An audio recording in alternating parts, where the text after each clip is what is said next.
So this is a special 2-part podcast featuring Jay Nolan of Fresh and Local, and this is part 1. Before we begin, here's all the information of Jay Nolan and Fresh and Local. So yeah, man, y'all can follow me at Real Jay Nolan. That's gonna be at RealJNolan, and that's across both Instagram, Twitter.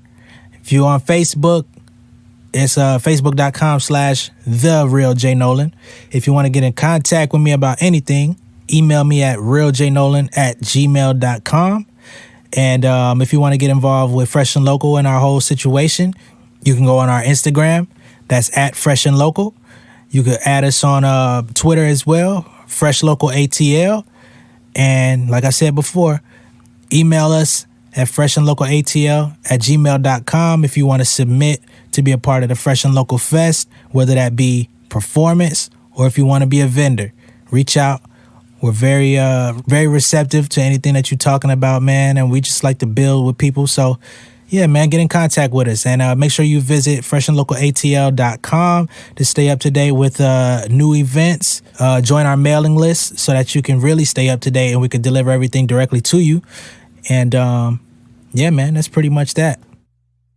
Welcome, everybody. This is Ray of RebelEars.com. Want to tell everybody thank you for tuning in to the podcast, watching this on YouTube.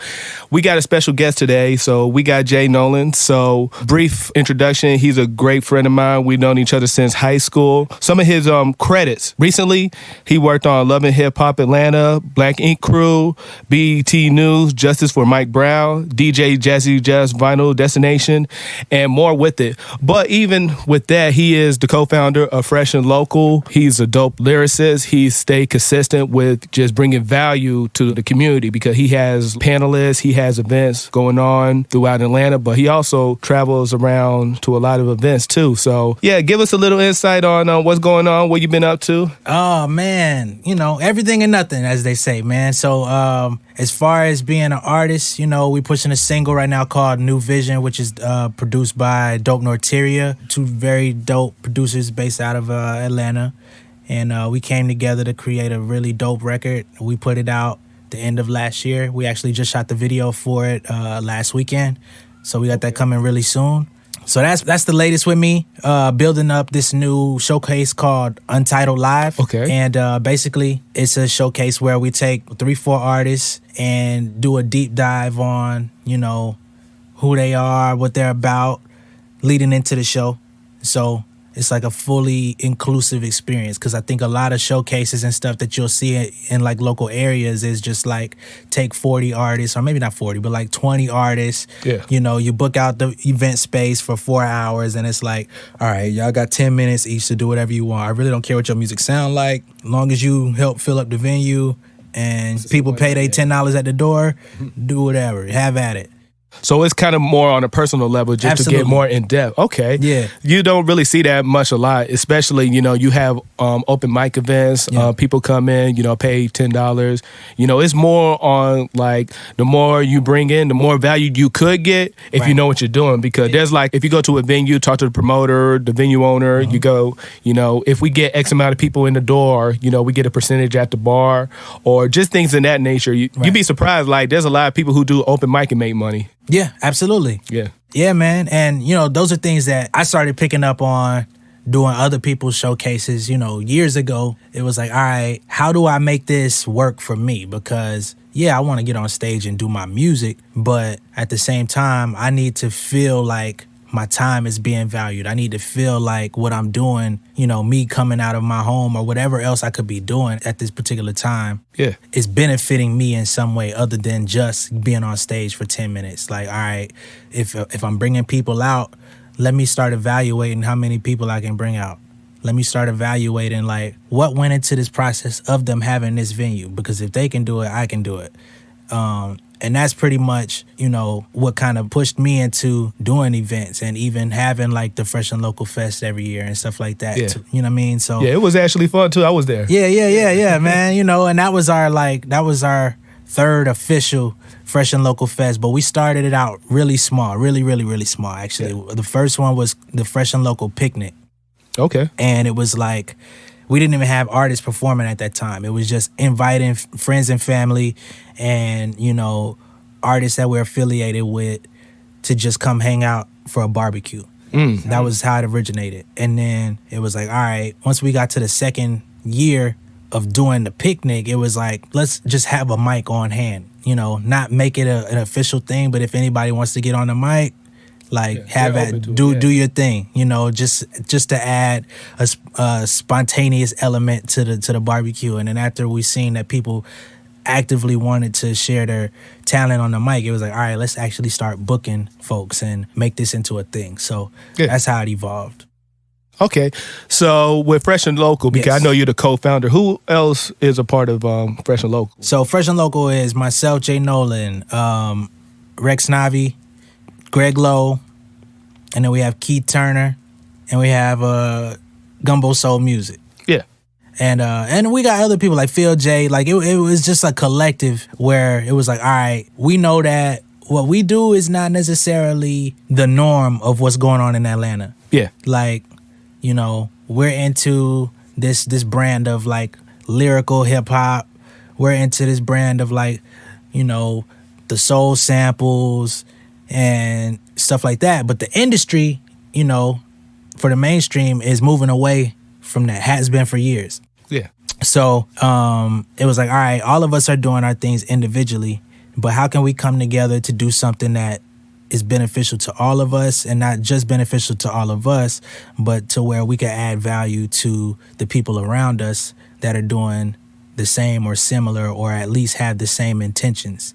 So that's pretty much what Fresh and Local was all about. It was just like, all right, we're cool on our own, but together we could do so much more. Oh, yeah, I really agree. Like, you have an umbrella and everybody works as individuals and just build from the ground up. Yeah. So with Fresh and Local, what is the next Fresh and Local Fest? So we do it every year in June. In June? Yeah.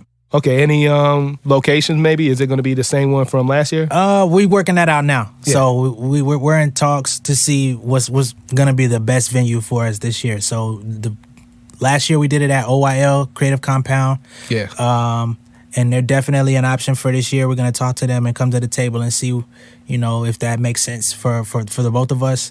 And we'll have updates about that really soon. So right now what we're doing is the submissions are open for artists via Sonic Bids, and you know, you can also submit through the email freshandlocalatl@gmail.com. So if you're an artist and you want to, you know, be considered to perform this year, you can hit us up there. And right now we're just kind of like getting the artists collected, because venue wise, you know, we'll figure that part out, but we definitely want to make sure we have the dopest lineup that we possibly can at the venue. Yeah. That's what's important to us. So dealing with vendors, are y'all going to have vendors? Is there a way like for people who want to like be a part of it? Yeah, for sure. Vendors, same situation.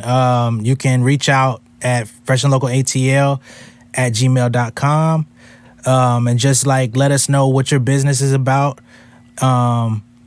And yeah, we can definitely accommodate you guys. We did the same thing last year. We had plenty of vendors. We had at least like 10 vendors. Yeah, they was. And, you know, they came out, they had a good time, and they made some money, man. I was happy to see it. I was very happy. And what I liked about the vendors there, because, you know, you go to some events and they just have just clothes. Mm-hmm. But it was like people who had like their own pastry, their own food they were selling. They had alcohol, had jewelry. There was a session going on while the event was going on. So I love like collectives. You can buy merchandise, help vendors. You can perform, network with different artists. They even had a few radio stations. Yeah, man. So like, you know, at the OYL Creative Compound, like they pride themselves on being a one-stop shop. So they have that radio room, and in there we had Volumes Hip Hop set up. They came down from Athens and set up and did a live podcast during the event.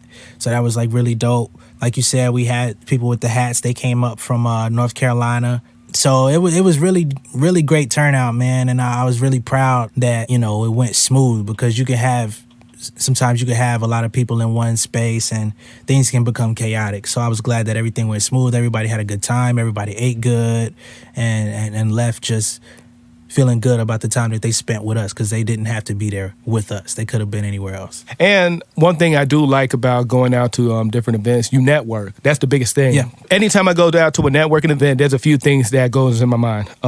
Who's over the event, the promoter, if there's a host, the DJ, even the venue owner, because those are the collectors that you need to reach out to because they're going to know what's going to be the next event. Yep. That's how I think because, you might go out to an event just to have a good time, get out the house, but I try to go out with a purpose. For sure. So, if I link up with those top 5 people, then I already know that, my day was beneficial. Yeah. Yeah. Yeah, and I definitely agree with that, man, because, you want to make sure that your time is well spent. You want to make sure that, you want to have a good time. You want to, definitely network on a even scale, like see the people that are doing the same things that you're doing. But also you want to definitely try to meet the people that are, in charge of the situation because it just opens so many doors. That's how a lot of collaborations end up happening. You see somebody that had an event here, and then you'll see somebody that does their own event here, and then 6 months later, you see them coming together for a different event where they co-created. You know what I mean? So it makes a lot of sense. And when it comes to in that nature, working with, you meet someone at one event, they go to the next event. Let me ask you this. When it comes to your events, is there any affiliates you working with? No, not at the current moment. Everything has been just like straight in-house through either Fresh and Local when it comes to the Fresh and Local Fest. Yeah. And with this Untitled situation, that is just, that's me, my business partner, Nikolai DeMar. We came together at the table, came up with the Untitled idea, and we just decided to move on it. Dope Norteria, they come out and they DJ. But yeah, man, it's really in-house until we start reaching out for potential sponsorships and stuff like that.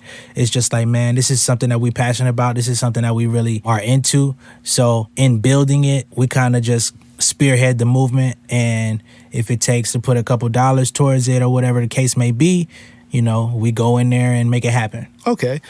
So I do know one thing that y'all do, the Songwriters Social Club. Yes, Songwriters Social Club, man. That's another Fresh and Local thing, and it's very important to me as far as doing that because, well, to let the audience know what that is. The Songwriters Social Club is a discussion where we invite people that are involved in the music business, whether you are a songwriter, an artist, producer, composer. If you're a manager of an artist or somebody that's in this field, we want to try to give out as much usable information as possible. And when I say usable information, I mean things that you can apply the same day. So like if you're coming into the Songwriter Social Club and we're talking about music publishing, or if we're talking about sync licensing, or if we're talking about building your brand or the different things like that, we're going to make sure that if you're paying attention, you can go home and say, all right, I can do X, Y, Z and apply that to my situation today. You know what I'm saying? Now, some stuff may require a budget, but at least okay, I can build towards this. And that was kind of like the idea from the jump, because you'll go to these conferences sometimes and you'll have these, somewhat famous, maybe even famous or, highly credited guests that come out, but all they tell you to do is work hard. Yeah. You know what I mean? And it's like, all right, bro, like I paid $40 for you to tell me to work hard. Like, what did you do? Like, what else? What are the real things that you did? Like, you can't just work hard. Like, I could make records my whole life, but if I don't know where to put them or take them, or how I can register them to where I can track their development, then I'm just lost in the sauce. Yeah. And I'm sure man, because you're out here doing this, working with artists, man. Like, yeah. That is so crucial, man, because when you really start making a name for yourself and start collaborating and being in the presence of people that know more about the business than you, yeah, that's where things become more crucial, because if you don't have any information, they are always going to have the leg up. They're already going to have the leg up because they have clout or whatever behind them. But if you don't have information to at least try to protect yourself, you can really be severely taken advantage of, and you're not even gonna know what's happening. Yeah, that's one thing I do love about the Songwriters Social Club, because a lot of people don't really get in depth when it comes to music business. Yeah. Because everybody's thinking about, okay, we're going to record these tracks, we're going to build a catalog. It's good to build a catalog, but after you build the catalog, what's next? You know, are you going to think about PR, you know, public relations, getting visuals out, networking with these different magazines, the different websites? Like, it takes a lot of work. It costs money because, of course, you got to put in to get back out. Absolutely. Yeah, and even with that, like, there's so much research you could do yourself. You don't, like, I know for a fact it's very beneficial to go out to these seminars, these conferences, you know, and don't let it affect how, like, it's good to have constructive criticism, all right? You should be able to build off of the fact that someone's going to give you a critique on your style or your business, and don't let it just, you know, like, well, I don't even know what to do now. You got to focus on what to do to take the next step. Like, even when it comes to, like, if you're a producer or an artist, you should know, like, how to fill out a split sheet. You should know dealing with publishing, you know, if you have your own publishing company or if you're going to be with a PRO, like, different things in that nature. You should really get more in depth, especially if you're trying to do this long term. Yeah, man, and that's the whole point, man. Like, we talked about doing showcases and open mics. Like, you know, I tell people at the Songwriter Social Club, even a free show can make money for you. You know what I mean? Yeah. Because if you go on your PRO, I think all of them have it, whether it's BMI, CSAC, ASCAP. All of them have a live component to where if you perform your music at any venue, as long as they're in the database, they have to pay for that usage of you performing in that space.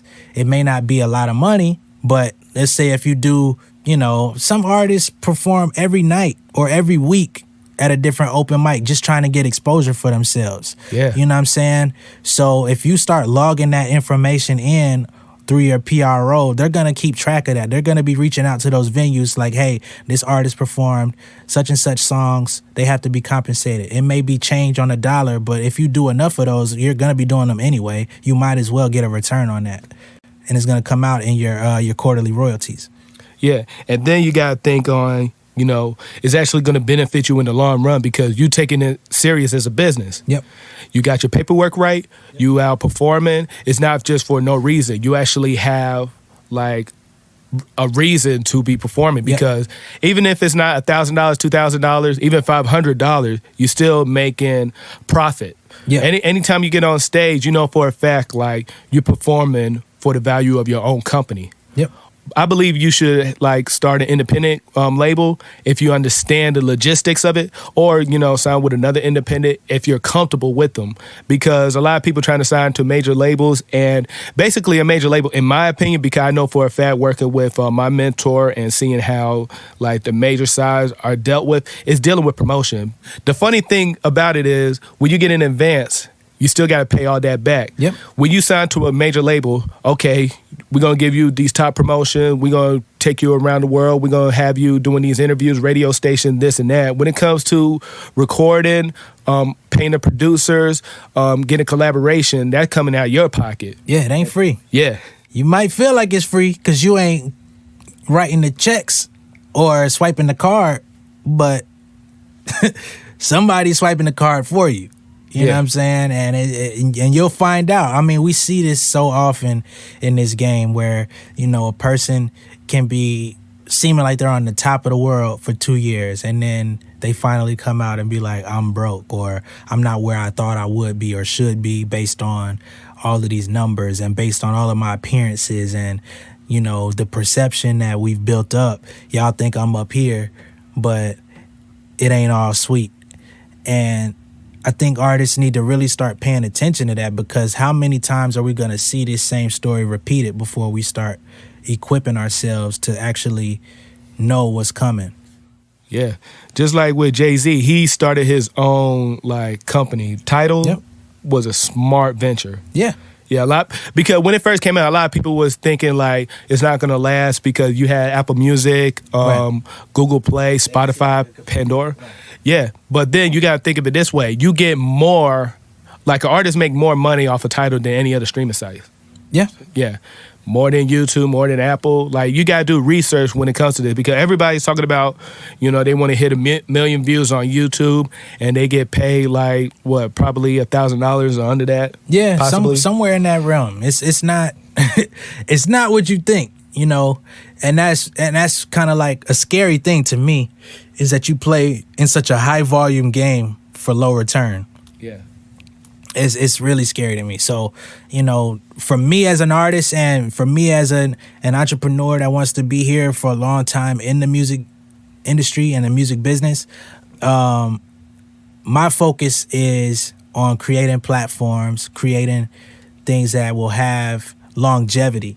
You know what I'm saying? So it's like, you want to have systems set up that are gonna protect you. So if you feel like streaming is not for you, right?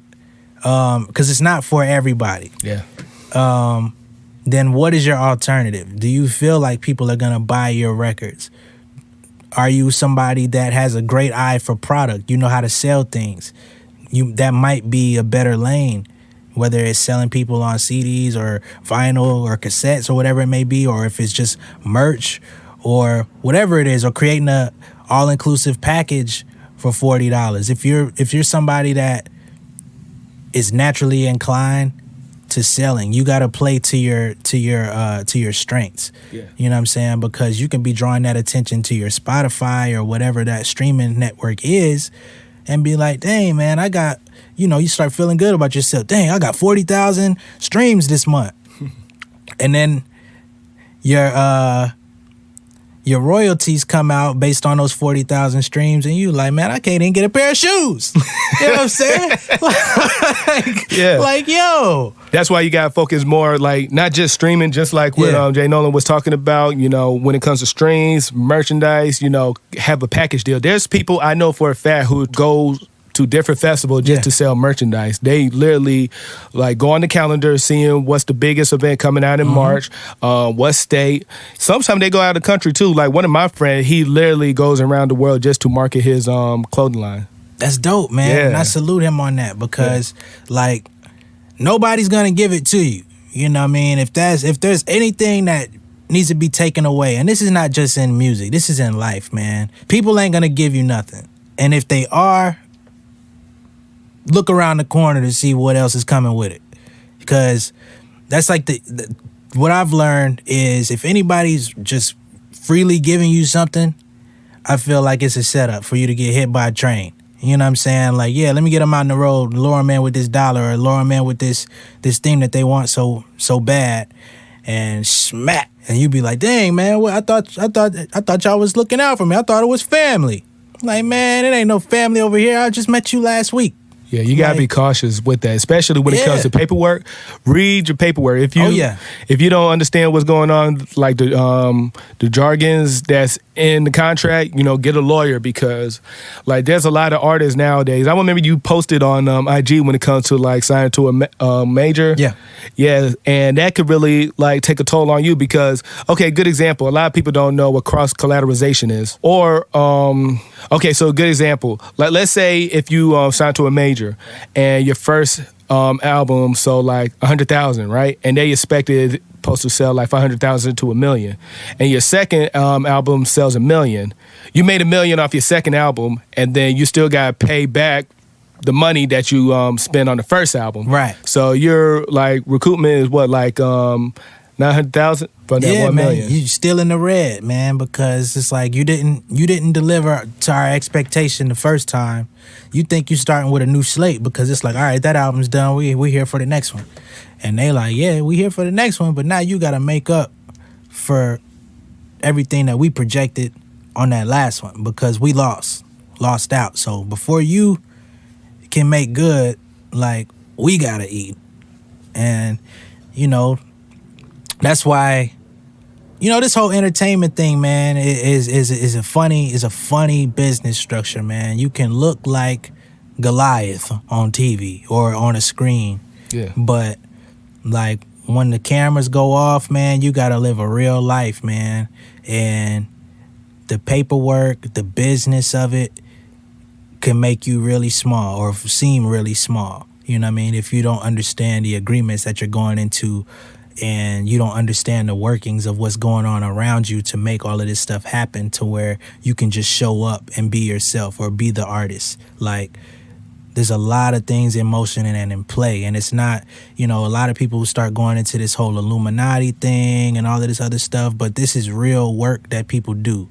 You know what I'm saying? Like, for us to sit in front of this camera, like, there had to be lights set up. This mic had to be put in this exact position in order for it to be set up this way. The artists don't come in the room and do that. Somebody gets paid to do that. But nobody thinks about all of that type of stuff. Who's paying that person? It ain't you. Well, it is, but you don't know that. You know what I mean? But whoever it is, the person that set it up don't care. They like, I need my money. And the more you humanize how this stuff works, the more you can like begin to understand, like, all right, this really is a business. People say it's a business, but they think of it to an extent. But everything that's going on comes back to that. Yeah. So when it comes to that, let me ask, I already know the answer, but I want people to understand this. You're on your master's, right? Absolutely. Yeah. Yeah, because as of right now, I'm completely independent. I'm not signed to a label. I'm not signed to anyone. And like, I don't have any overarching agreements with anybody. I'm grateful that I've never been put in that position where I've had to like relinquish ownership of my work to anyone else. Yeah. I used to be like mad that I wasn't in those situations. Like, dang, man, I want to be signed so bad. Ooh, but then I'm glad I never got put in that position, because I tell people all the time, like, and you can attest to it, man, because you were there when I was like making my first records. I remember, bro, we used to think a limo was gonna be waiting on us outside the school one day. Man. You remember that call from, who was it? DJ Drama, Don Cannon? Well, I remember that, but I also remember whoever the fuck that was talking about. They was from Def Jam. What? Oh yeah. And they never called back again. Yeah. And it was like we can't even verify if that was real, but like it just fed into like the typical story, like kids that want to be involved in music, looking for that break to get away, to get out and see the world and be big stars. Just seeing the glam and glitz, not knowing what's behind it. But like, I'm so thankful that I never got to experience that at that time, because I tell people all the time, I will not probably still be here. I might still be alive, but I wouldn't be here in my natural element. I would not be the same person. I would probably be chewed up and spit out. Niggas would be like, what happened to that guy? Probably not passionate about music like it used to be. Yeah. And there's people that have been in the industry that we see like that. We'll see them out. We'll remember how it was when they were on at the peak of their career, but then it doesn't match up when you actually see them later. You know what I mean? And I never wanted to be that guy. So I feel like, being that I didn't have those severely negative experiences, like, I'm still upbeat about everything. I'm still happy to do music. I'm still passionate about finding out about new things, new artists, new ways to connect with audiences, new everything, man. Like, yeah, I just want to take everything to the next level. I want to make things more transparent, more inviting for people coming up in the future, because folks just don't know, man, and what you don't know will hurt you. You know what I mean? Yeah. And it's about consistency too. Yeah, because absolutely. You've been doing this for like over 10 years. Matter of fact, I mean, since high school. Yeah, man. If you really want to count it, I've been an artist for like a solid 15 years. What, since what was it, 9th, 10th grade? Yeah. Yeah, that was we met, what, 9th grade we met? Yep. Yeah, and then we just started you, Young B. Yep. Back in the day, Osiris used to come through the crib. Man. Had the mic set up in the closet. You was putting out mixtapes like every other week. Used to camp out in your room, man. I praise your mom so much for even taking us in like that, man. I think about those times and it's like crazy to me, man. Like, that was really like your house was like a safe haven, bro. I ain't even gonna play because like we could have been involved in anything. Yeah. Especially where we come from, man. Like at that time, like a lot of stuff was developing. Like you could have went left or right at any time. And we found a passion with music that kept us like domesticated to a degree. Like we still had friends, we still did stuff, but we weren't where everything else was happening. We Like, was focused on a goal. Yes. We was focused on, creating our craft, like developing our craft, basically.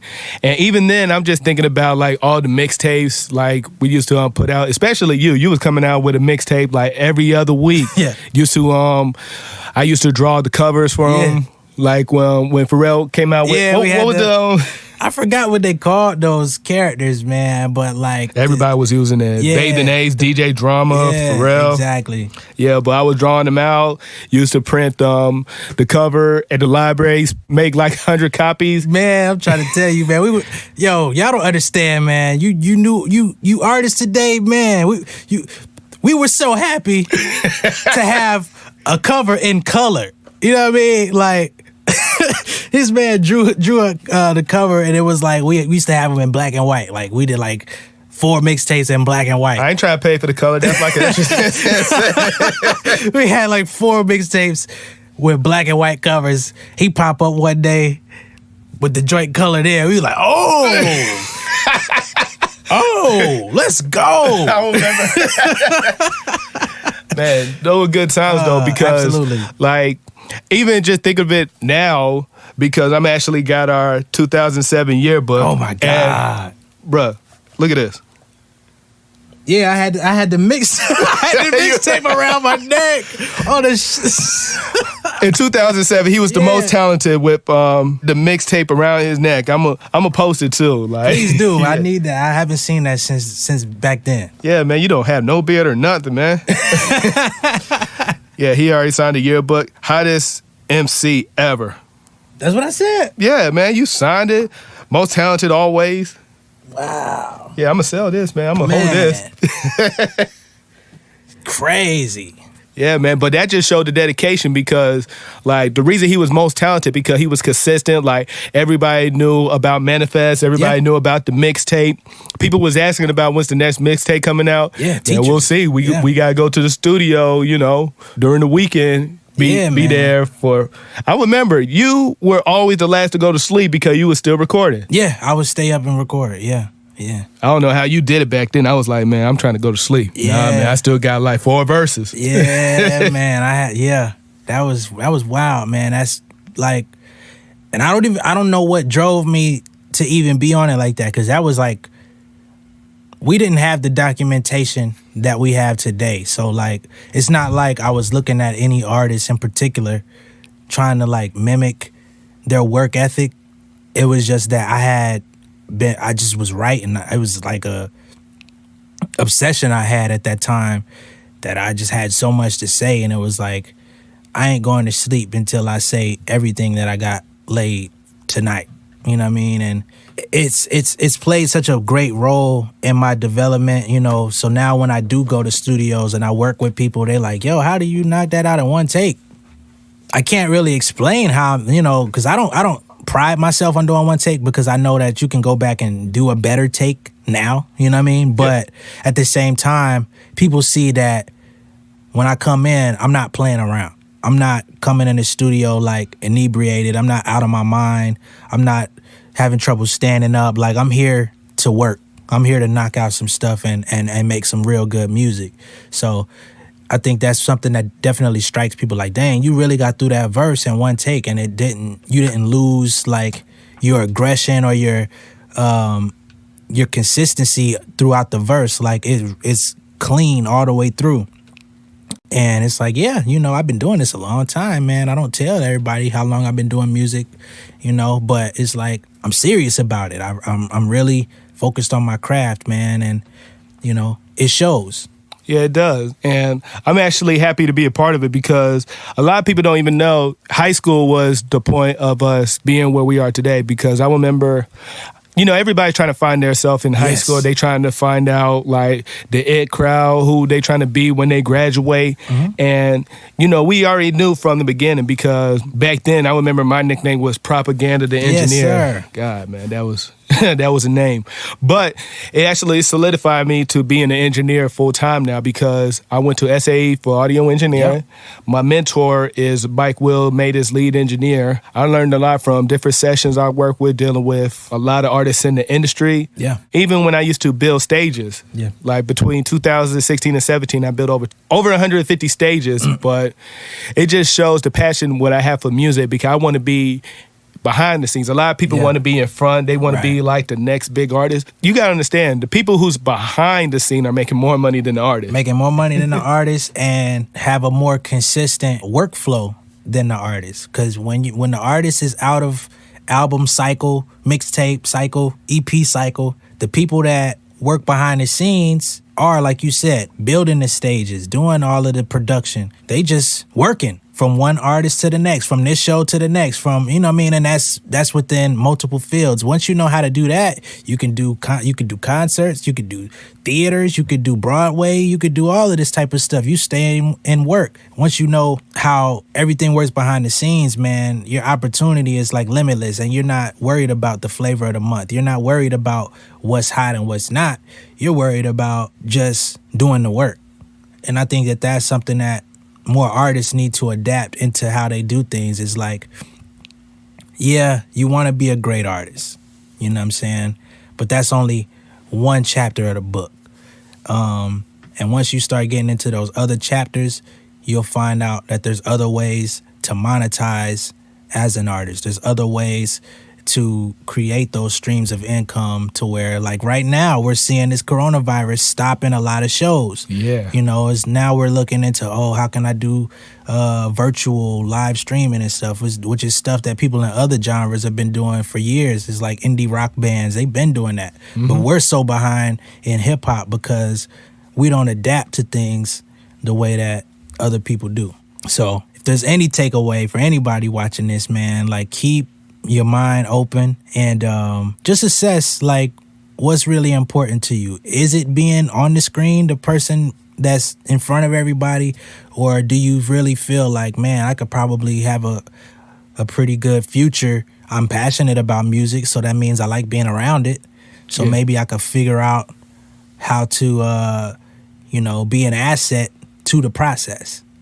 And that's gonna keep you working forever, because when my time is out and nobody's checking for me, you're still gonna have work for the next generation. That's why I'm even focusing on, working with the next, I wouldn't say the next it factor. Yeah. I just try to like be in the scheme of things. So basically, I'm trying to work with new producers that sell, new artists that sell. The reason why I want to stay relevant to the fact of what people are gravitating towards. Yep. Like, okay, so good example. We have JID, J. Cole's side, JID. Yes, sir. He's a dope artist. Super dope. And that is, the generation now. Like Lil Uzi Vert, a lot of people, like he's on another aspect. A lot of people don't really understand. Like the youth consider him an icon. Yeah. Basically. A lot of 30 and over, they like, what? Really? Why y'all like him? They don't understand it, but man, I'm telling you, they tapped in with this dude, man. I mean, he's moving 325 units off an album that really, I didn't know none of the music that was leading up to it, but I seen the type of splash it made when it came out. You know what I'm saying? So it's like, sometimes you may not understand what's going on, but these kids, they're tapped in on a different level. They're keeping up with who resonates with them. And, the older we get, the more detached we're going to become. And that's natural, because our parents didn't understand what we were into. Yeah. So even with that, do you have a TikTok account? I do have a TikTok account, man. But I'm not on there dancing, or at least not yet. You feel me? Look, as soon as you post it, I'll be like, I'm going to hit you on the phone like, no, really? You going to do the dance, man? Hey, man.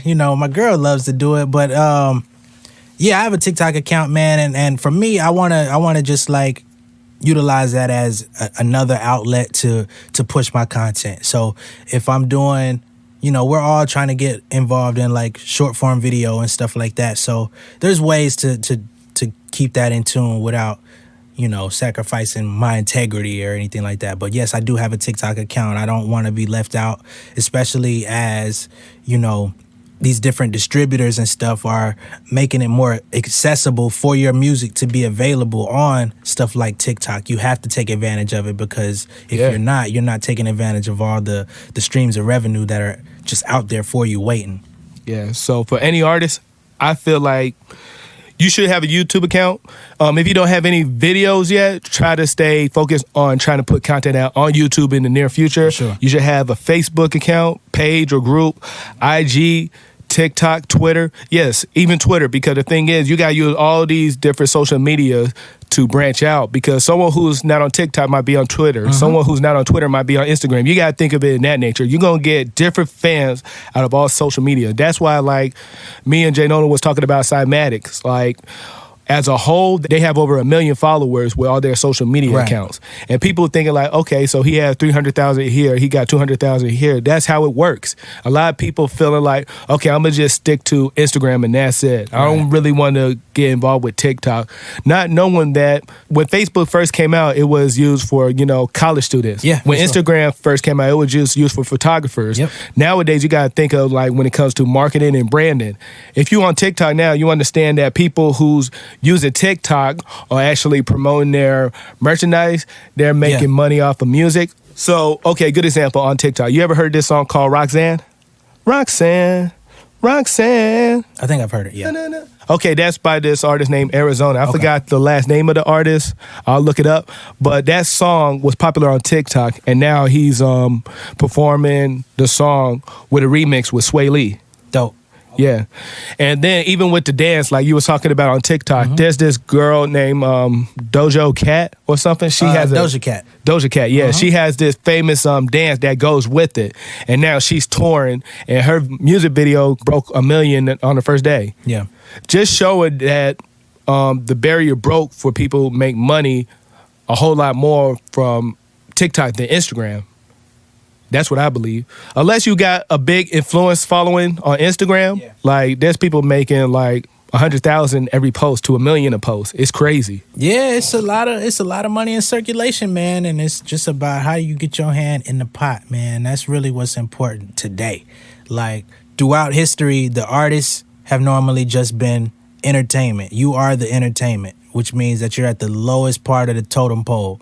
But today, you have an opportunity to reverse that narrative, because as you can see what's going on, that means that you can set things up, run your own business, and stay privy to everything that's available to you. You don't have to go through a middleman to sign up for none of these accounts.